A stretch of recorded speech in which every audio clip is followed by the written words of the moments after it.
T'es-tu déjà demandé ce qu'il advient de ces trains qui, autrefois, remplissaient les gares et qui ne circulent plus aujourd'hui? Est-ce qu'ils pourrissent sur une voie de garage? Les fondonnent pour fabriquer de nouvelles voitures? Ou peut-être que c'est quelque chose de plus inattendu? Prépare-toi, car ce que je vais te raconter, tu ne l'aurais même pas imaginé en voyageant en wagon de première classe. L'homme qui est parti pour s'enrichir et est revenu avec un demi-million de dettes. Été 2004. Un entrepreneur en ferraille arrive à Eagle Borax, Californie, avec un plan qui semblait infaillible. Il avait des grues lourdes, des permis en règle et une équipe prête à soulever une douzaine de locomotives qui avaient passé près de 20 ans à accumuler la poussière. L'affaire était réglée. Ou du moins, le croyait-il. Dès le deuxième jour, l'EPA lui a imposé un ordre d'arrêt qui a tout suspendu. Son plan de démantèlement ne tenait pas compte de l'amiante des isolations, de la peinture au plomb écaillé ou du diesel qui s'était infiltré dans le sol depuis les carters fissurés. Ce qui a suivi, ce sont des mois de litiges et de factures qui s'accumulaient sans bouger un seul boulon. Le type a perdu un demi-million de dollars. 0 locomotive récupérée. Comme il l'a résumé lui-même avec cette résignation que seul le métier procure. Tu peux t'acheter la meilleure grue de Californie, mais tu ne peux pas dépenser plus que les avocats ni l'EPA. Derrière ce désastre, se cachait un système conçu pour que personne ne gagne. Comment une locomotive se retrouve-t-elle dans le désert? L'histoire que personne n'a archivée? Pour comprendre pourquoi ces locomotives sont là, il faut remonter aux années 80 et 90. Le secteur ferroviaire américain a connu une vague de fusions et de faillites qui a laissé des flottes entières sans opérateurs, sans itinéraire et sans avenir.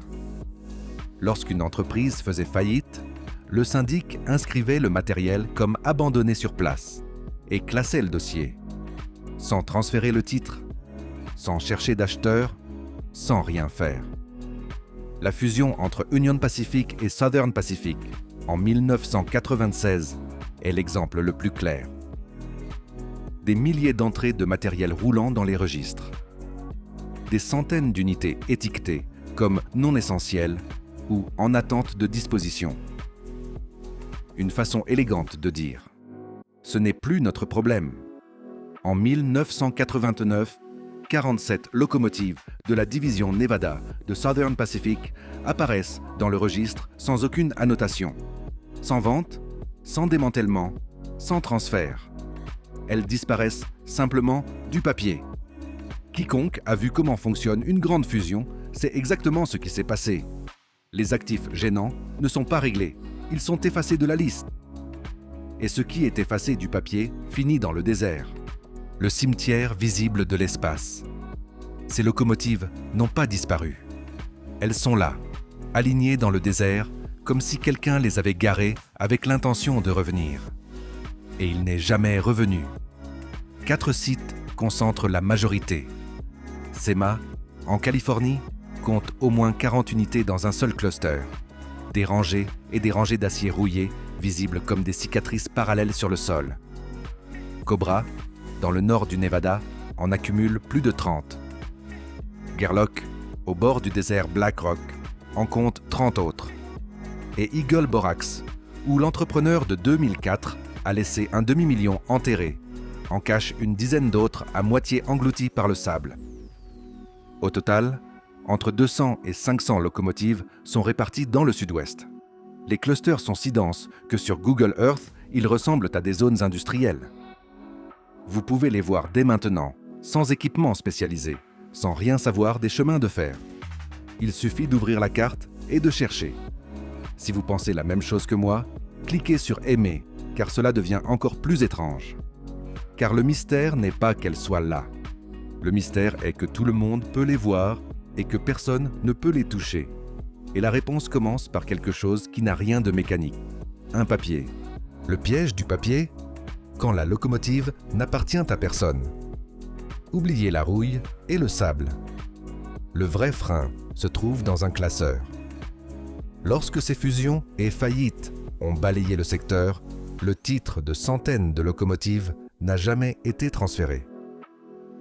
Les dossiers du Code du commerce, les dossiers de faillite et les contrats de fusion ne correspondent tout simplement pas. Dans de nombreux cas, le titre a expiré et appartient maintenant au propriétaire du terrain ou à personne. Voilà le piège. Sans titre clair, pas d'autorisation pour déplacer des déchets dangereux, ni de permission pour les charger dans une remorque. C'est comme avoir les clés d'un camion sans acte de vente. Aucune casse ne vous l'acceptera. La machine est toujours là, immobilisée par un dossier fantôme qui pèse plus que ses 180 tonnes. La bureaucratie l'enchaîne mieux qu'un cadenas. Et le plus cynique, c'est que pour les compagnies ferroviaires, cette paralysie est parfaite. Parce que, quand le papier vous empêche de récupérer, le code fiscal vous récompense pour l'abandon. Le business parfait. Comment gagner de l'argent en abandonnant 180 tonnes d'acier? Voici la clé de tout. La section 165 du Code fiscal américain permet de déduire comme perte la valeur totale de l'équipement abandonné. Traduisez, la compagnie ferroviaire gare une locomotive dans le désert, déclare cette perte dans sa comptabilité et compense des millions de revenus imposables. En plus, les primes d'assurance baissent parce qu'un actif garé dans le désert génère moins de risques qu'un actif dans un dépôt actif. Abandonner ne coûte rien. Récupérer, si. Déplacer une seule locomotive peut coûter plus de 300 000 $.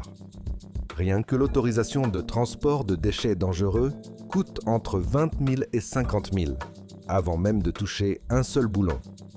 L'élimination de l'amiante, la réhabilitation du sol, la logistique d'extraction à des kilomètres de toute route pavée.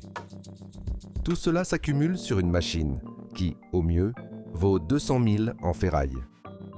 Tout transporteur comprend cette arithmétique instantanément. 300 000 pour récupérer quelque chose qui vaut 200 000. Ça ne marche pas. Ça n'a jamais marché.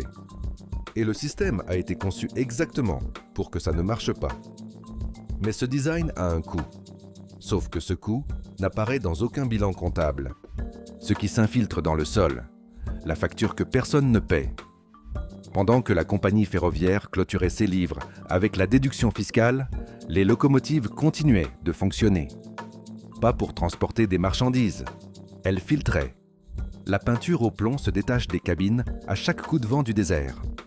L'isolation en amiante, qui enrobe les collecteurs d'échappement, se désagrège lentement, année après année. Les réservoirs fissurés du carter laissent échapper du diesel et des lubrifiants directement dans le sol. Des échantillons prélevés près de Sema et Gerlock montrent des niveaux élevés de plomb et d'hydrocarbures dans un rayon de 6 mètres autour de chaque structure. Des fibres d'amiante ont été trouvées dans la poussière de surface que le vent emporte à travers le désert.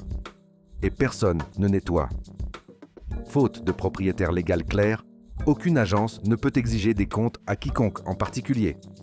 La pollution s'étend sans qu'il y ait un coupable officiel à pointer du doigt. La compagnie ferroviaire a enregistré sa déduction fiscale il y a 30 ans. Le plomb reste dans le sol aujourd'hui. C'est la véritable facture de l'abandon. Et c'est le désert, le vent et quiconque vit à proximité qui la paie. Pendant ce temps, ailleurs dans le monde, on a décidé que ce problème avait une solution. Ce que l'Europe a compris, qu'Amérique a décidé d'ignorer. L'Europe l'a résolu il y a des années. Recyclage certifié pour chaque locomotive retirée. Le Royaume-Uni en démantèle des centaines. Le Japon et la Chine les reconvertissent en ressources. Aux États-Unis, les cimetières continuent de croître parce que les règles récompensent encore l'abandon. Et ce n'est pas tout. Si ces locomotives t'ont semblé intéressantes, cette vidéo va te laisser bouche bée. Regarde-la pour ne pas te faire raconter.